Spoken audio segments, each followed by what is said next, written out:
Hey everyone, it's Jake here. Today I'm going to be making a video that I almost forgot about.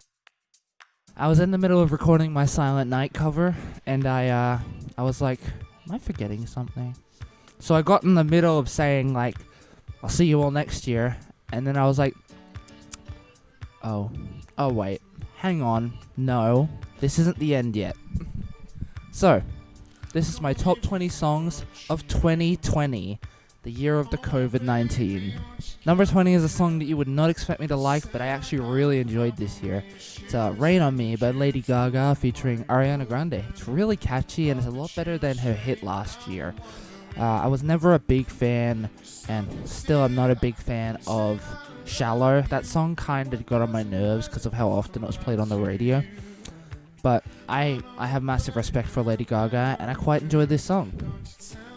Number 19 is by one of my favorite bands, Trivium. This song's called Catastrophist, and it's by far the best song on this new album. And this new album is incredible. What the Dead Man Says, really good album. And this song has an incredibly, an incredibly powerful chord progression. I think it's played on a 7-string. If not, it's in like a drop tuning. But I really like it. I think it sounds amazing. And yeah, I recommend everyone go and listen to it. It's some good old metal-y goodness. Number 18 is by Greta Van Fleet. Nah, I'm just kidding, everyone. You know how much I love them. Song is called My Way Soon. It's by Greta Van Fleet. It's their return to their roots, I should say. And by their roots, I mean who I truly think they are. You know, true musicians with an excellent singer who has a howl unlike anyone else. An incredible guitarist who knows how to pull out the incredibly sophisticated but yet catchy riffs, a bass player who's melodic as anything, and a drummer who's got the brute force of John Bonham. Okay, so shout out to Danny Wagner, he's incredible. But this song in itself is so great. Like it's one of their best, and it sounds amazing. And I'm amazed. I'm amazed by how they pulled this off. So shout out to Greta. Number 17 is Betty by Taylor Swift. Now this album I will get into a bit more later on the list, but I quite enjoyed this song in itself, and I really like the guitar riff, and that harmonica lick at the start is really cool.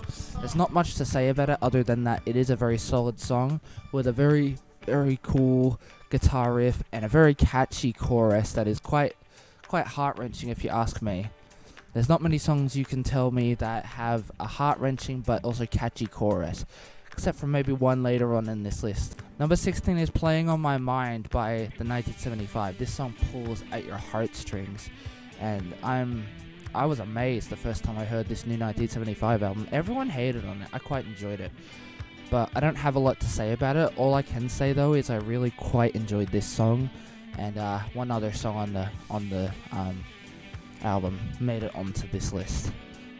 Number 15 is one of my favorite vocalists of all time, Steven Wilson, formerly of Porcupine Tree, with his song Eminent Sleaze.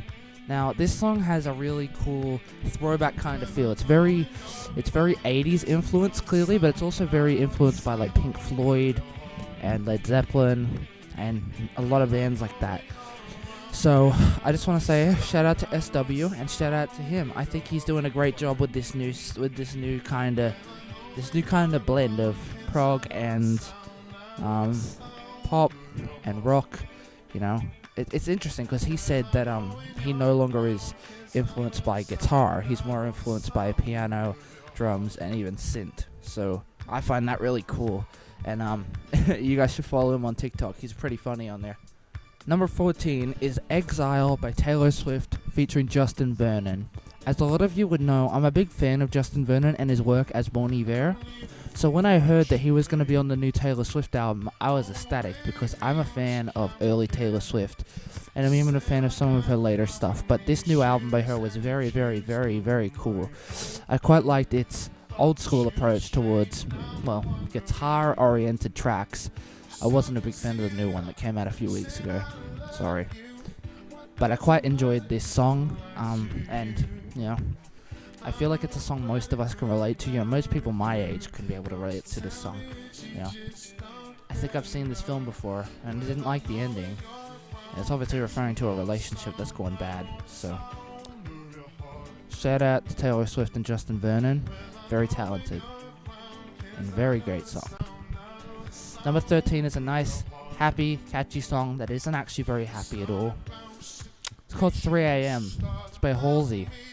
I quite enjoyed this song, and I find it quite catchy, and I heard it on the radio in the very early years, and I was like, I want to say Demi Lovato, but then I Shazammed it, and it's like, oh, Halsey. Haven't heard of her for a while. Yeah, the last song I enjoyed by her was back in like 2015. That was Everything is Blue, his pals, his hands, his jeans. That song. Yeah, I quite enjoyed that song. And I enjoyed this one. I just hit my nose on the mic. Number 12 is a song you wouldn't expect me to like, but I actually really enjoy. July by Noah Cyrus. You didn't hear me wrong. A Noah Cyrus song made it on this list. I don't want to get into it a lot. It's a very personal thing, the reason why I like this song. But, yeah, I really like it. I really enjoy it. Number 11 is Bloody Valentine by MGK. This song is super duper catchy, and I've been a fan of it since I heard it for the first time. So, shout out to Coulson. Number 10 is by my favorite rapper and favorite artist of all time, Nothing Nowhere. The song is called Death, but it's off of his One Take little LP that he released. This song is so great, but of course it is. It's Joe Mulheron. Shout out to Nothing Nowhere. And speaking of him, the next song is Lights, which was a song that he released this year, and I thought that it was a very, very, very eye-opening song when it comes to his mental illness. You know, I quite relate to a lot of his music, and you know, this isn't going to be the last time you hear from him in this list. So, yeah, very talented guy. Number 8 is 21 Years by Toby Mac. This song was made in tribute of his son, Truett Foster McKeon, who passed away in 2019. Very sad. Rest in peace, True. And this song was a very fitting tribute. Number 7 is I Don't Know You Yet by Alexander 23. The song is a very, very eye-opening song if you really listen to the lyrics, and you know, this song really makes you think about all of the struggles that Alexander was clearly going through when he wrote this song. You know, a lot of people haven't found love at his age. You know, I haven't. So, if anyone out there hasn't found love, can relate. But yeah, this song is a very call to arms, it seems, of people that are struggling. So once again, if you are struggling, my Instagram DMs are open. You can just message me, and I'll listen anytime you need. Number 6 is Nightmare by Nothing Nowhere.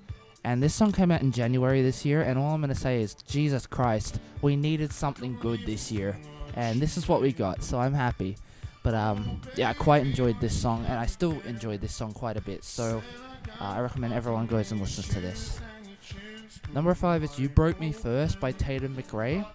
Tatum seems to come out of her shell and write a heart-wrenchingly sad ballad about love and loss and wanting to be connected to someone again, but not getting the chance.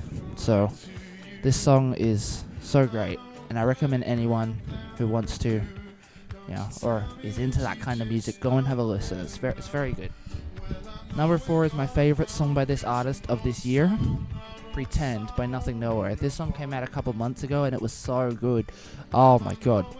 You know, it's just like, good music like that makes me think like, well, I'm glad that I survived 2020, so I could hear music like that again. Number 3 is Disorder by my favorite band of all time, Third Eye Blind. This was a cover of a Joy Division song, and I really quite liked the Joy Division song, but this song was so much better. Sorry to Jody, my half-sister. I'm really sorry, but I really liked this. But shout out to Steven, Colin, Chris, Brad, Alex, and I believe that's it. Either that or I'm forgetting someone. Oh, I'm so sorry if I am. Number 2 is a song that is neck and neck with number 1. Yeah, I was seriously thinking whether it was going to be number 2 or number 1. But it's a song that I discovered a few months ago, and I really enjoy. It's called Distance. It's by Boys of Four, and it's so friggin' good. Oh my god. There really isn't a lot to say about it. It's just a very, very good sounding song. And, yeah. Hope everyone goes and listens to it, because it's really good. Distortion on the microphone. Now, time for the honorable mentions. You Should Be Sad by Halsey. Sugar Youth by Green Day off of their new album, Father of All Motherfuckers. Also on that album, Fire, Ready, Aim. Lost in Yesterday by Tame Impala. Daisies by Katy Perry. Wishing Well by Juice WRLD. Years Since Yesterday by Red Light Blue. Shout out to Red Light Blue. And Jesus Christ 2005, God Bless America by the 1975. Now, number one is one of my favorite bands. And a lot of people would know that this was going to be one of my top picks, but not specifically my top. Number one is Soap 2020 by As It Is. I can't even go into detail about how much I like this song, but all I'm going to say is go and have a listen to it for yourself. There is no song that encapsulates 2020 as good as this one. I hope everyone enjoyed my list, and if you feel like sharing it, share your list in the comments. Bye, everyone.